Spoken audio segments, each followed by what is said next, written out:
தமிழக முதலமைச்சர் திரு ஸ்டாலின் அவர்கள் தமிழக மக்களை ஏமாற்றுவதும் தமிழக மக்களை திசை திருப்புவதும்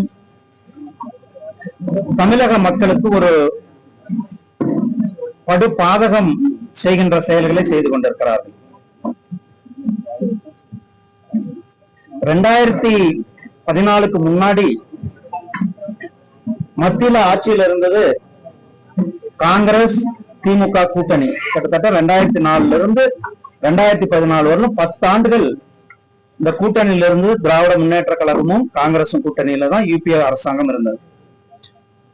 அந்த அரசாங்கத்துல முக்கியமான அமைச்சர்களாக திமுகவை சார்ந்த கிட்டத்தட்ட 5க்கும் மேற்பட்ட கேபினெட் அமைச்சர்களாக இருந்தார்கள்.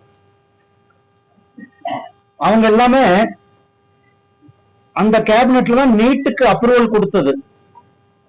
நீட் வேண்டும் என்று அப்ரூவல் கொடுத்தது திமுக அரசாங்கம். திமுகவும் காங்கிரசும் இணைந்து, அப்போதைய சுகாதாரத்துறையினுடைய அமைச்சர் கூட இணை அமைச்சர் தமிழகத்தை சேர்ந்த நாமக்கல்லை சேர்ந்த திரு காந்தி செல்வன் அவர்கள் அமைச்சராக இருந்தார்கள். நம்ம ஊரு ராஜா அப்போ அமைச்சராக இருந்தார். அதே போல TR பாலு அவர்கள் அமைச்சராக இருந்தார். இப்படி பல பேர் மத்திய அமைச்சர்களாக இருந்தாங்க. அப்ப எல்லாம் அவங்க நீட்டு வேண்டான்ட்டு எந்த இடத்துலயுமே சொல்லல. நீட்டை கொண்டு வந்தது அவங்கதான்.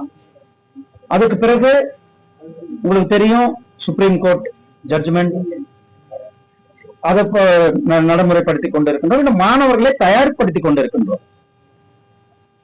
இன்றைக்கு மாணவர்கள், குறிப்பாக பழங்குடியின மாணவர்கள், பட்டியலின மாணவர்கள், அதிக அளவுல அரசு பள்ளியில படிக்கிற மாணவர்கள் கூட இன்றைக்கு அதிக அளவுல நீட்ல தேர்ச்சி பெற்றுக் கொண்டிருக்கிறார்கள்.